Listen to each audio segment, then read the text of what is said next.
this is MarqueeCrew, and I thank you for subscribing to my YouTube channel. When you're making a post to the Alteryx community, what can make a better post and get solved quicker are things that might be in your control. It's a little bit subtle, but explaining what you want to accomplish rather than how you want to accomplish might be something that's blocking you from even solving the problem yourself. I've often seen things like, I need to create an iterative macro, or I need to create this problem using generate rows, where maybe the problem itself is best solved another way. So if you explain what you want to accomplish, I need to create test data. I need to calculate the difference between an opening date and an ending date. If you explain what you're trying to accomplish, that question might be answered easily without the constraints of actually creating the solution exactly as you think it should be created. The next is providing example data, and that's very important. When you've got data and you say, I've got a date field that has this type of date information in it, when we actually go and start solving the problem, we might find out that it's a text field that appears to be a date rather than a date field. So do provide example data. Providing rules for the normal and for the exceptions. There are often follow-up questions that say, okay, well that works most of the time, but I've got cases that look like this. If you have any idea about what those exception rules are, if you put those into the original post, we'll try to explain both the norm and the exception. And then if you do get a solve on a problem and then later find that you've got another problem with that same problem, then maybe what you should do is create a brand new post, and you can put a link into the old post into your new post to be able to say, I previously posted this, but I found out that I've got this additional case that I need to help solve.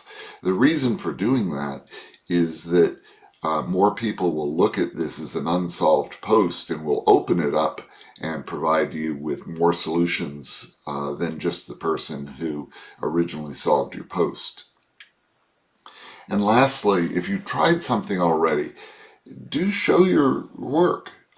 We can generally take a look at your post and say, oh, this is where he's going wrong, and maybe this is what you should try, or just something of that nature rather than us starting something from scratch. So with that, I'm going to demonstrate some data creation processes that might be helpful for you.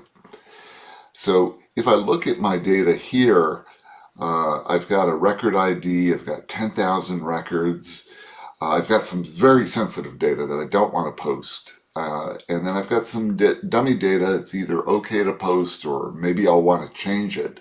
This sensitive data, very quickly I'm going to decide to uncheck and get rid of. And then this dummy data, if I wanted to, I could put a formula on and I could put in some other data, some constants or something of that nature. But data that's okay to post is generally just left as is. But we don't need 10,000 records to make this work for you. So what you might want to do is just put a sample on there and either sample the first records, or you could say, I want to sample 1 in 100 records, some number, or the first 10% of the data, whatever you're trying to get at. Here I'm going to say I just want the first 100 records. When I say I want the first 100 records, let me put a browse on after that and hit play. I've now got 100 records that are showing up here, and what I can do is open up a new workflow where I'm going to put those 100 records. And on the Browse tool, there's a Save button, but more importantly, there's a Copy Results to Clipboard. And I'm going to take all records with headers. And I'm going to move over to that new workflow, and I'm going to right-click, and I'm going to paste the data. And what it's going to do is it's going to create a text input tool that contains all that data. Now that I've got that data there, I'm ready to post this workflow. And when I'm posting that workflow, like I said, if I've tried something already, and let's just say that I'm going to say the difference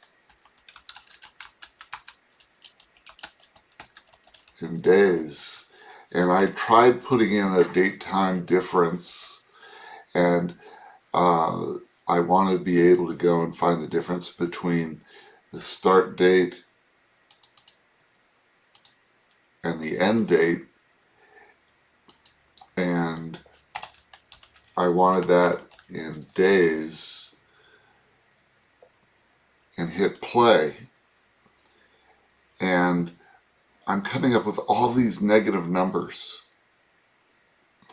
and I don't want negative numbers, I want positive numbers, and I can't figure out what to do. Well, then I can go and take this workflow that has the data in it, and I could save it and put that as part of my post. That would be very helpful for those of us answering posts in the community, and we appreciate the effort that you've put into the question that you've provided to us. For those of you wondering, you would put the end date first and the start date second to be able to get these as being absolute values. Or you could take the date time difference and you could say I want the ABS, the absolute, and put in an absolute function here, and then put this within parentheses to figure out the number as positive terms. I thank you for your time here and hope to make the process of questions and answers quicker for you. Have a great day. Mark.